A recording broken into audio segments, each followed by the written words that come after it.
deep in the heart of Colombia.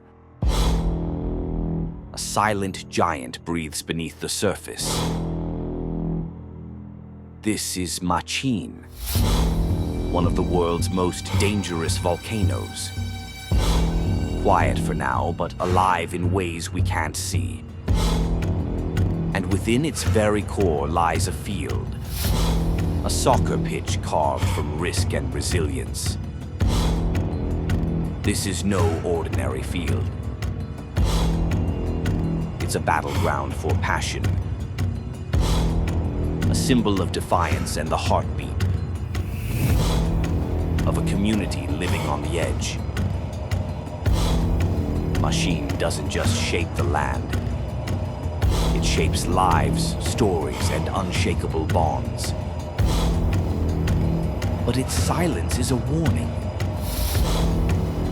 The question isn't if it will erupt. It's when. This is the story we want to tell. A story of danger and hope. Of people who refuse to be defined by fear. With your help, we can share their voices with the world. Because even under the shadow of destruction, the game never stops.